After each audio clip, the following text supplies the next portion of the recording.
नमस्कार दोस्तों, पानी के लिए हम अधिकतर घर के अंदर आरओ या फिर वाटर प्यूरीफायर का इस्तेमाल करते हैं।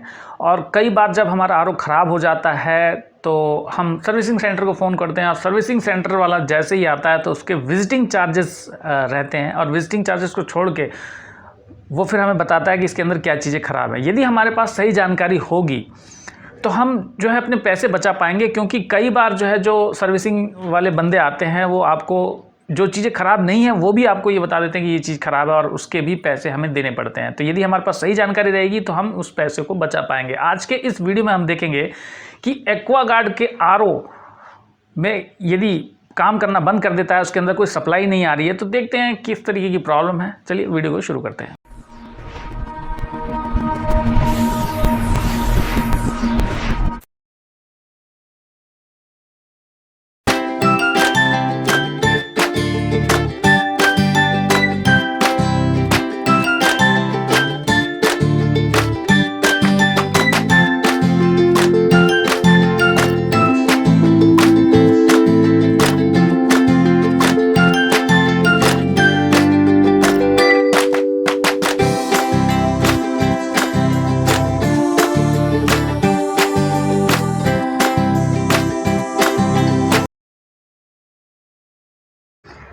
ये एक्वागार्ड का आरओ है जिसमें पानी बिल्कुल भी नहीं आ रहा है, ऑन भी नहीं हो रहा है। इसमें कोई इंडिकेटर लैम्प जो होता है पावर सप्लाई का वो भी नहीं आ रहा है। दो पीछे पाइप दिख रहे हैं वाइट कलर के और ब्लू कलर के, जिसमें कि एक वेस्ट वाटर का आउटलेट है और दूसरा इसमें पानी जाने का जो पाइप है, इनपुट पॉइंट है वाटर का। बीच में जो आपको कनेक्टर दिख रहा है वो इसका पावर सप्लाई का कनेक्टर है, जहाँ से पावर सप्लाई कनेक्ट होती है।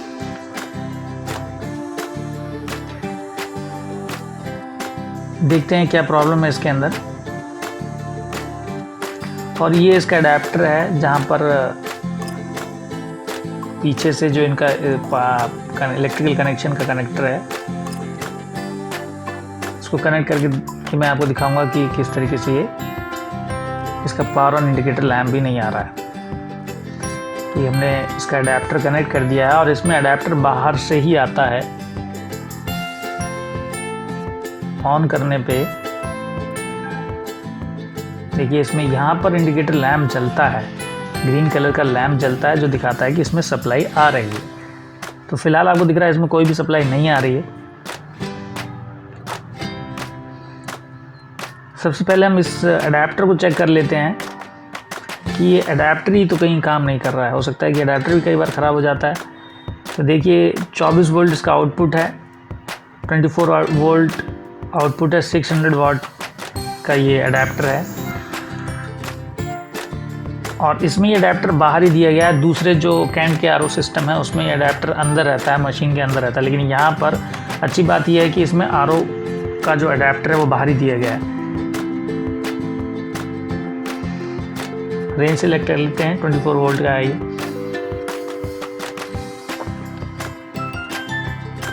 देखिए चेक करने पे 24 वोल्ट यहाँ पर दिखा रहा है। तो ये अडेप्टर बिल्कुल सही काम कर रहा है। खोलने के लिए इसके नीचे दो हैंड ड्रिवन वोल्ट्स हैं जो आप हाथ से ही खोल सकते हैं।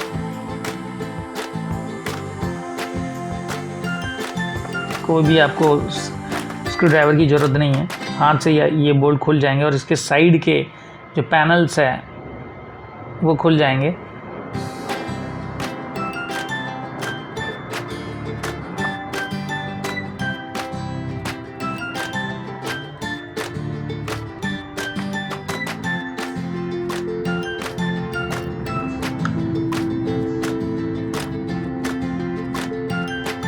इस तरीके से खोल लिया है और उसका जो ऊपर का जो पैनल है, इसके साइड पैनल निकालने से पहले हमें इसके ऊपर से भी ये लॉक रहता है जो इसके साइड पैनल्स रहते हैं। पुश फिट है, ये टफन ग्लास का है।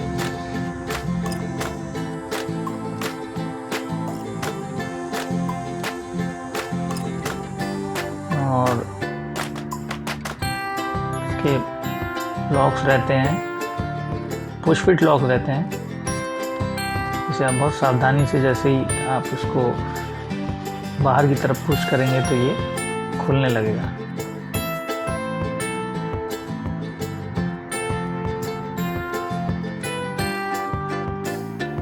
इस तरीके से ये साइड के पैनल्स खुल जाएंगे और यहाँ पर इसके फिल्टर्स की लोकेशन है। अच्छा पार्ट है इसमें कि आपको किसी भी CSD किसी भी टूल की ज़रूरत नहीं है, आप हाथ से ही इसके कार्ट्रिजेस के पैनल्स खोल सकते हैं।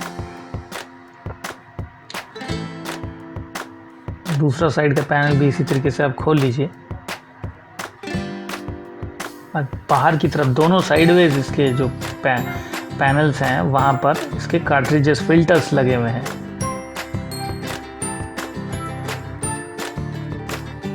मेंटेनेंस वाइज अच्छा है ये। और इसका एक आपको कार्ट्रिज दिख रहा है रिवर्स ऑस्मोसिस मेम्ब्रेन की जो कार्ट्रिज है ये इस तरफ लगी हुई है, और दूसरा जो है इसकी कैमी ब्लॉक है, कैमी ब्लॉक का कार्ट्रिज है। एक साइड में इसके ये 2 कार्ट्रिजेस हैं।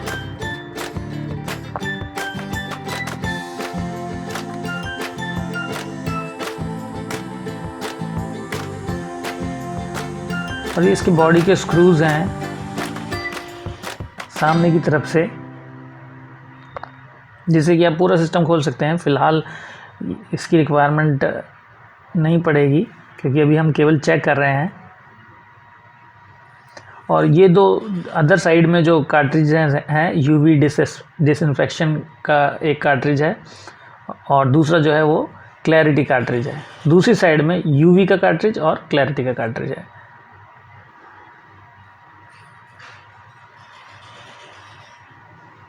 और इसके जो पाइप्स हैं, जैसे आपको पता होगा, हल्का सा आप अंदर की तरफ पुल करेंगे तो ये ओपन हो जाते हैं। जो इसके वाटर के पाइप्स हैं, देखिए अंदर खोलने पे हमें एक और इसका अडेप्टर दिख रहा है। यहाँ से हम पावर सप्लाई का अडेप्टर कनेक्ट करते हैं तो इसका अगर हम अंदर की तरफ देखें कि ये जो पावर सप्लाई वायर है वो किस तरफ जा रही है, मैं ये आपको डेमोन्स्ट्रेशन के लिए बता रहा हूँ कि आपको लोकेट करना है कि ये पावर सप्लाई का जो वायर है वो कहाँ जा रहा है।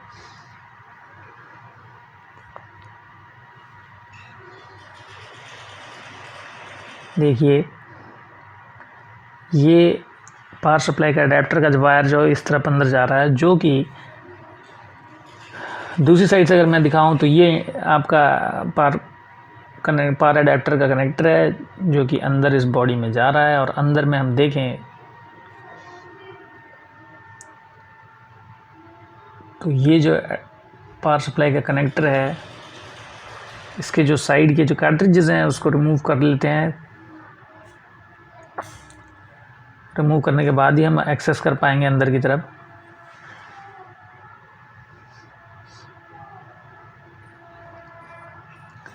इस तरीके से ये अपने क्लैंप में रहता है। देख रहे हैं कि ये जो है एक और अडेप्टर है इसके अंदर। पावर सप्लाई का एक अडेप्टर बाहर है जिसका आउटपुट 24 वोल्ट है और दूसरा अडेप्टर इसके अंदर है।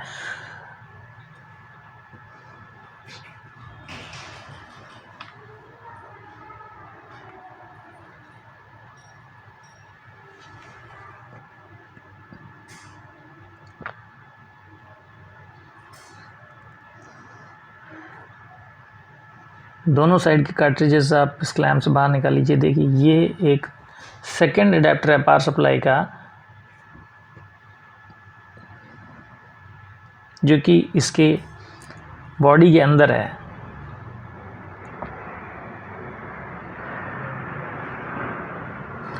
और इसके 3 to 4 एटलीस्ट 5 के आसपास देख रहे हैं कि 5 to 6 आउटपुट्स दिख रहे हैं आपको इसके पावर अडेप्टर के।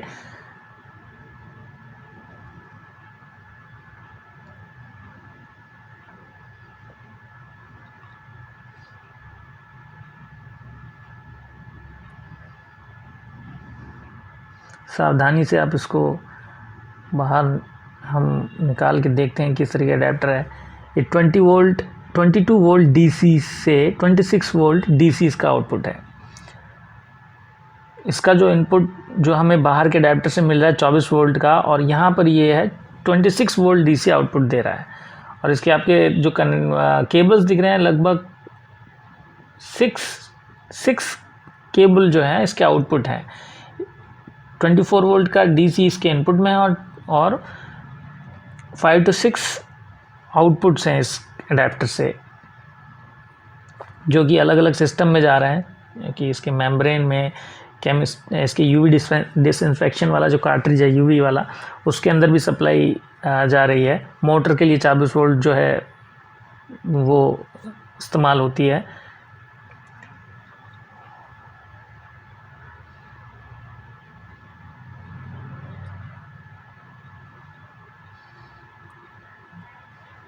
इसका जो एक आउटपुट है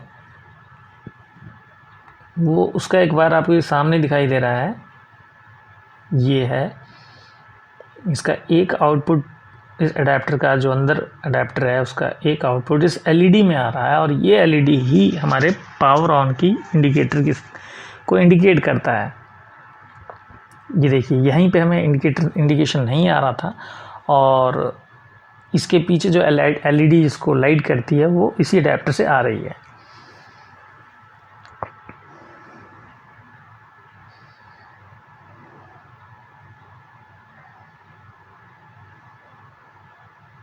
क्योंकि इसमें पावर ऑन नहीं हो रहा है, तो कार्ट्रिजेस को चेक करने से पहले हमें इसकी सप्लाई देखनी है कि सप्लाई इसकी सही तरीके से काम कर रही है। सप्लाई में कहाँ वोल्टेजेस नहीं आ रहे हैं। तो देखिए ये इसके जो अडेप्टर अंदर वाला जो अडेप्टर है उसमें आउटपुट जो कनेक्टर्स हैं, उस कनेक्टर के थ्रू इसके अलग अलग पार्ट में, जैसे कि डीसी मोटर है, मोटर में 24 वोल्ट की मोटर है, इस तरीके से हम इसे पुश करके खोल सकते हैं। और इसे खोल के हम देखते हैं कि इसके आउटपुट पॉइंट्स में वोल्टेजेस आ रहे हैं कि नहीं आ रहे हैं।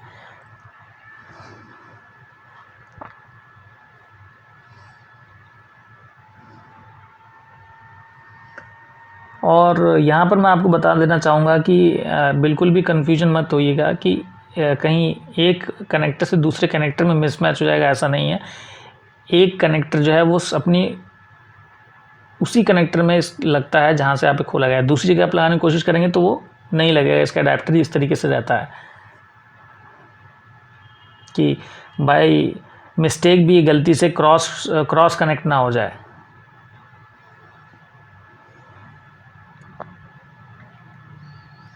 इसके हमने कनेक्टर्स खोल लिए हैं, और यहाँ पर हम इसको पहले जो बाहर वाला अडेप्टर है उसको कनेक्ट कर देते हैं। ऑलरेडी हम चेक कर चुके हैं कि बाहर वाला अडेप्टर जिसमें 24 वोल्ट आउटपुट है वो आ रहा है।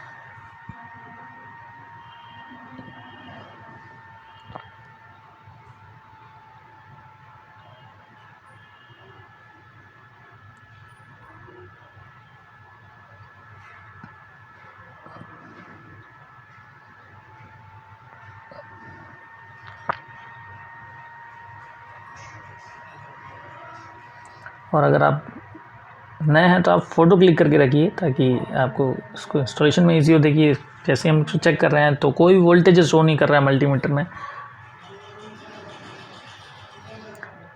इसी तरीके से हम बाकी कनेक्टर्स चेक कर सकते हैं।